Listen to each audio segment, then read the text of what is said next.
Halo, perkenalkan nama saya Monita Michelle Talita Kaunang, mahasiswa aktif semester 4, program studi ilmu hukum, Fakultas Hukum Unika di Lasal Manado, mata kuliah Hukum Laut dengan dosen pengajar Seriki Wawarga SHMH. Pada saat ini saya akan menjelaskan mengenai wilayah perairan yang ada di Indonesia. Yang pertama, wilayah perairan yang tunduk di bawah kedaulatan negara Indonesia.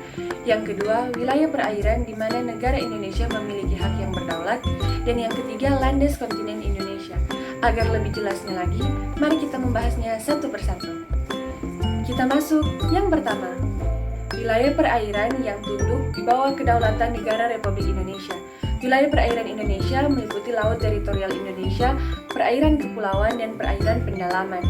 Laut Teritorial Indonesia adalah jalur laut sebesar 12 mil laut yang diukur dari pangkal kepulauan Indonesia. Sedangkan perairan kepulauan Indonesia adalah semua perairan yang terletak pada sisi dalam garis pangkal lurus kepulauan tanpa memperhatikan kedalaman atau jaraknya dari pantai. Adapun perairan pedalaman Indonesia adalah semua perairan yang terletak pada sisi darat dari garis air rendah dari pantai-pantai Indonesia, termasuk ke dalamnya semua bagian dari perairan yang terletak pada sisi darat dari suatu garis penutup sebagaimana yang dimaksud dalam pasal 7. Ketentuan pasal 7 ini menentukan bahwa di dalam perairan kepulauan, untuk penetapan batas perairan pendalaman, pemerintah Indonesia dapat menarik garis-garis penutup pada mulut sungai, kuala, teluk, anak laut, dan pelabuhan.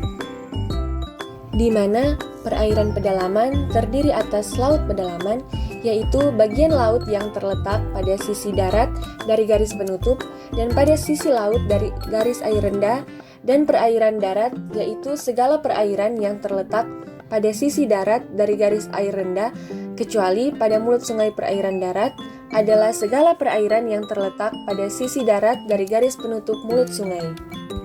Kedaulatan negara Republik Indonesia di perairan Indonesia meliputi laut teritorial, perairan kepulauan, dan perairan pendalaman, serta ruang udara di atas laut teritorial, perairan kepulauan, dan perairan pendalaman, serta dasar laut dan tanah di bawahnya, termasuk sumber kekayaan alam yang terkandung di dalamnya. Kita masuk yang kedua, wilayah perairan di mana negara Indonesia memiliki hak yang berdaulat.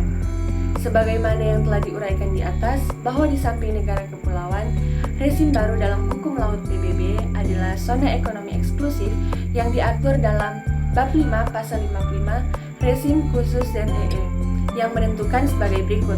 Zona ekonomi eksklusif adalah suatu daerah di luar dan berdampingan dengan laut teritorial yang tunduk pada rezim hukum khusus yang ditetapkan dalam bab ini berdasarkan mana hak-hak dan yurisdiksi di negara pantai dan hak-hak serta kebebasan negara lain diatur oleh ketentuan-ketentuan yang relevan dengan konvensi ini. Selanjutnya, pada pasal 57 menentukan sebagai berikut. Zona ekonomi eksklusif tidak boleh melebihi 200 mil laut dari garis pangkal yang digunakan untuk mengukur lebar laut teritorial. Berkenaan dengan lebar zona ekonomi eksklusif Indonesia, lebar sesungguhnya zona ini adalah 188 mil laut. Mengapa? Karena 12 mil laut dari garis pangkal lurus kepulauan, garis pangkal biasa atau garis pangkal lurus merupakan laut teritorial yang tunduk di bawah kedaulatan negara Republik Indonesia. Yang ketiga, landas kontinen Indonesia.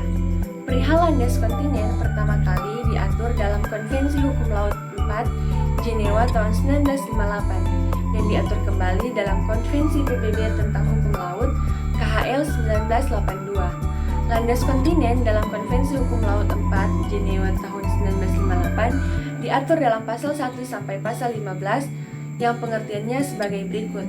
Istilah landas kontinen digunakan untuk menunjuk dasar laut dan tanah di bawah laut yang berdampingan dengan pantai tapi berada di luar wilayah laut teritorialnya sampai kedalaman 200 meter atau melebihi batas itu, di mana kedalaman perairan yang berdampingan itu memungkinkan untuk eksploitasi sumber-sumber kekayaan di daerah tersebut. Dasar laut dan tanah di bawahnya yang berdampingan dengan pantai dari pulau-pulau. Sedangkan landas kontinen dalam KHL 1982 diatur dalam bab 6 pasal 76 sampai pasal 85 yang definisinya sebagai berikut. Landas kontinen suatu negara pantai meliputi dasar laut dan tanah di bawahnya dari daerah di bawah permukaan laut yang terletak di luar laut teritorialnya sepanjang kelanjutan alamiah wilayah daratannya hingga pinggiran luar tepi kontinen atau hingga suatu jarak 200 mil laut dari garis pangkal dari mana lebar laut teritorial diukur. Dalam hal pinggiran luar tepi kontinen tidak mencapai jarak tersebut.